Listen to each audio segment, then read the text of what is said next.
Ribuan pelajar dan buruh berkumpul tanggal 8 untuk mendemo lolosnya UU Cipta Kerja.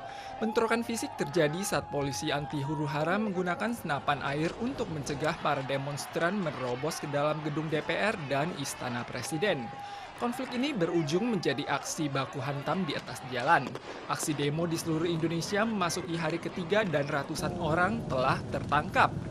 Khawatir akan dampak pandemi terhadap situasi perekonomian, Kabinet Joko Widodo mendadak memajukan rapat paripurna DPR dari tanggal 8 menjadi tanggal 5 dan merevisi sebanyak 79 butir UU lama. Setelah UU ini disahkan, jumlah pesangon buruh akan dipotong dari 32 bulan menjadi 25 bulan. Jam kerja tidak akan lagi terikat oleh batasan 40 jam per minggu dan jam lembur maksimal. Selain itu, setiap kota dan kabupaten tidak akan menetapkan jumlah upah minim lagi. Perusahaan boleh menggunakan pekerja yang sama dengan metode kontrak dalam jangka waktu panjang serta memperluas jenis perusahaan yang dapat mempekerjakan karyawan luar. UU baru ini melonggarkan sistem perpajakan perusahaan dan peraturan konservasi lingkungan untuk mengurangi kendala investasi dan memudahkan investor memperoleh lahan dan izin terkait. Situs petisi anti UU Cipta Kerja Indonesia saat ini telah mendapat dukungan lebih dari 1,2 juta orang. Serikat buruh awalnya berencana melakukan aksi mogok selama 3 hari mulai tanggal 6 dan menyampaikan keluhan mereka tanggal 8. Namun pihak berwenang meloloskan UU secara dini sehingga para buruh mengecam tidak mendapat peluang unjuk rasa. Mereka turun ke jalan sambil berseru untuk menggulingkan UU ini.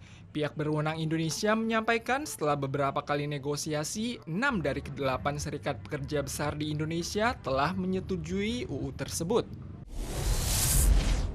Insiden naas terjadi saat latihan militer 1 hari menjelang peringatan HUT ROC. Sebuah tank Brigade Lieyue Komandan Pertahanan Kinmen Angkatan Darat terjungkir balik di lereng dan terbakar saat kembali ke area camp. Insiden ini menyebabkan 1 orang tewas dan 1 lainnya cedera. Komandan tank Sersan Lin dinyatakan tewas saat tiba di rumah sakit. Pengemudi tank Kopral Liu mengalami cedera pada bagian tangan dan berada pada kondisi stabil setelah dirawat di rumah sakit. Tank yang terlibat tragedi ini adalah tank jenis M41A3 Taiwan yang juga dijuluki Walker Bulldog.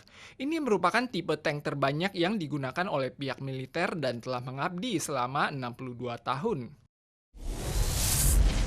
Mulai tahun depan, Kementerian Kesehatan dan Kesejahteraan akan meningkatkan sebagian biaya rawat inap tunggal Askes dari $39.000 Taiwan menjadi $41.000 Taiwan dengan batas maksimal per tahun dari $65.000 Taiwan menjadi $69.000 Taiwan. Hal ini berdampak terhadap 14.000 orang kecuali mereka yang mengalami luka dan sakit parah. Terkait peningkatan biaya rawat inap mulai tahun depan, ada dokter yang menyarankan agar peralatan medis yang habis dipakai dapat dibersihkan dan didesinfeksi, agar dapat dipakai ulang sehingga dapat mengurangi biaya berobat yang ditanggung pasien.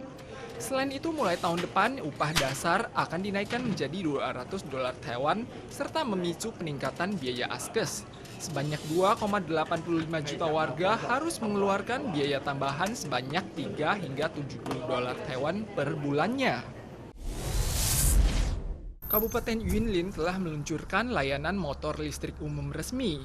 Pengguna hanya perlu mengunduh aplikasi GoShare dan menggunakan sensor ponsel untuk memakai motor listrik saat keluar dari stasiun THSR Yunlin.